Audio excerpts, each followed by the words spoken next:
ABC 6 News 11 at 11 starts right now. Tonight at 11, setting on ABC 6 News 11 at 11. It's an issue we've heard about before, the dramatic rise of fentanyl in our cities. Thanks for joining us at 11. I'm John DeLuca. And I'm Tiffany Murphy. Tonight, an event in New Bedford putting a face to some of those suffering from this epidemic. ABC 6 News reporter Josh Kerman was there. Fentanyl is responsible for 150 overdose deaths in the U.S. every day. Whether by direct usage or because it's mixed into another drug, it's one of the leading causes of overdose death in the past few years. And it's something that can be deeply personal anywhere you go. It can be any of us. It could be you. It could be your neighbor. We have experienced it. Many other families have experienced it in many other states. You know, there's a huge community of grieving parents who are just like myself. Some have lost 2 children, not just one. And if you don't come together, then how are you going to make a difference? Young lost her son to overdose last year. The New Bedford police chief says they're working every day to get better, but there's a long way to go. And that's why now it has to be a groundswell of cooperation of everyone, because it's outside of law enforcement hands to fix this problem. It's outside of 1 or 2 social service providers. It's outside of just 1 or 2 of our legislators or our court system. Everyone needs to take some responsibility, but we all have to be responsible and we all have to work together. There isn't an easy answer to fix this problem, but one possibility is changing how we think about it. I think for far too long we have tried to arrest our way out of this problem, and now I think a lot of people are coming around to the fact that this is a health crisis as opposed to something that we're gonna arrest our way out of. Legislators like Hendricks are working to improve the situation. He told us about current bills on Beacon Hill that would change the way we, as a society, address the crisis. The bill that I talked about, 1391, will keep people out of prison and keep people in treatment, and follow people along as those treatment plans develop. If there is, unfortunately, a relapse, instead of throwing him back in prison.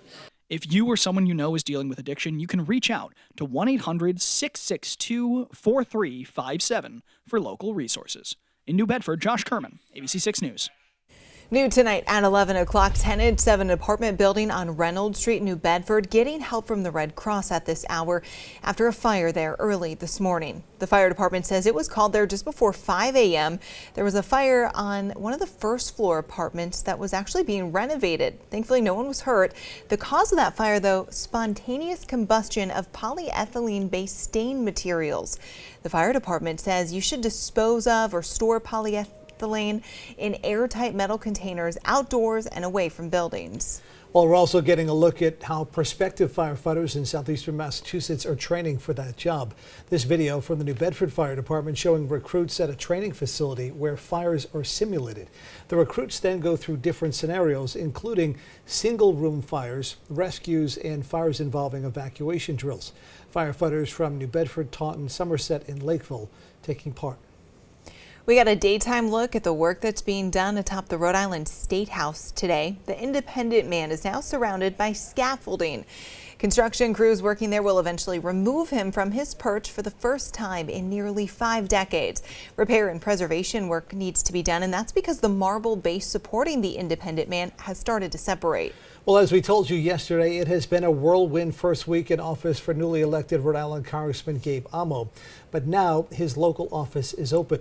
Amo's Pawtucket office provides constituent services. It's right on Main Street. His office will host a ceremonial swearing in for Rhode Islanders early December. Kate Michaud, who's been the town manager in Warren since 2018, will be serving as Amo's district director. Now the congressman is focusing on his legislative priorities. I said along the campaign trail that I would focus on retirement security, averting any cuts to Social Security and Medicare, because so many people depend on those programs. They've invested in them over the course of their lives. So that's really important. And certainly when I speak to gun violence, I just mentioned it, but it's so important that we ban assault weapons, that we do everything we can to have universal background checks to make sure that no more families have to go through the experiences that so many have had over the past several years in our country. Congressman Amo also said he plans to speak often about the successes of the Biden administration leading up to next year's presidential election. And on that note, a new poll of New Hampshire primary voters released today showing Nikki Haley distancing herself from the pack as the alternative to former President Trump. The University of New Hampshire survey found Trump with a comfortable lead at 42%, followed by Haley at 20%. The poll also found 39% of likely primary voters did not watch the last debate, but among those who did, Haley rated as the clear winner. All right, let's get a check on the forecast now. Storm Tracker Chief Meteorologist Jeff Benson joining us live in the Weather Center. We're all in good moods because we're approaching Friday, but maybe it's made even a little better by the fact that we could have some really nice weather, Jeff. 2 weeks in a row, a really decent weather to end the week. We have had really a couple of gems each week here over the last, say, 3 or 4 weeks. Tomorrow, arguably better than today, at least once you get rid of that fog in the morning. You don't see any fog on the camera here. It's a really nice night out there. This is in Providence, but you look down to our south and east across New Bedford right now, 1/4 mile visibility. That is criteria for dense fog, but I don't think we're going to see an advisory here issued because I just don't think this is going to be very expansive fog. You can see most of the visibility is here in the Ocean State right now, A-OK. You see the 10. That's essentially limitless visibility. But look at the coastal locations, more so out over the water. Block Island down to 1.5 mile visibility. Martha's Vineyard also taking part of that little dense fog bank that is set up from New Bedford over to the Vineyard and Nantucket Island right now. But most of the inland locations looking okay with, in fact, mainly clear skies, but the temperatures have plummeted as a result. TF Green at 38 right now, Taunton at 34. So some chilly air out there. Just bundle up tonight. We've definitely seen those temperatures drop even a little bit further than we were forecasting at this point in time, but the calm winds and the clear skies, that's a big 2 factors coming together here. We call that radiational cooling with all the heating of the day. And it was a pretty warm day for late November standards. All that heat is escaping into the atmosphere. But it's coming back tomorrow. Cool in the morning, 48 degrees at 8 a.m. A little bit of fog around, but outside of that, we should see the sun coming on out. And a few clouds then starting to build as we get ready to head home and pack it in for the work week. Rain should hold off until nightfall. We will track that rain for you and let you know just how much of Saturday gets eaten away before it gets on out of here. And of course, we're looking ahead to the Thanksgiving forecast, guys.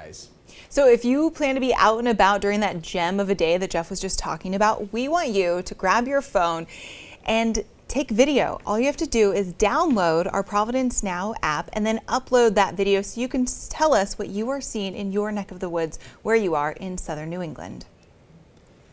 Now to an ABC 6 News update. Workers at the Starbucks at One Financial Plaza in Providence walking out today. They're looking for better pay and working conditions. Starbucks employees at certain branches around the country picketed today. It was in conjunction with the company's popular Red Cup Day, which is a pre-holiday giveaway. Workers at this Starbucks location are trying to form a union. Managers from other Starbucks came in to work the counter to keep it open during the one-day strike. A Massachusetts judge ruling the defense team for Karen Read can have access to cell phone records connected to the case. Read is accused of murdering her boyfriend, Boston police officer John O'Keefe, last January.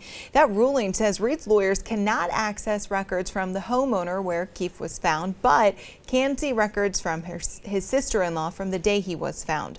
A Norfolk County judge had previously denied that request. Now to our continuing coverage of the Israel-Hamas war. Israeli Defense Forces saying they expect the current phase of ground operations inside Gaza to last until January. This as Israeli forces say they found a Hamas tunnel and the body of a hostage near the Al-Shifa hospital following the raid. Here's ABC's Melissa Adon.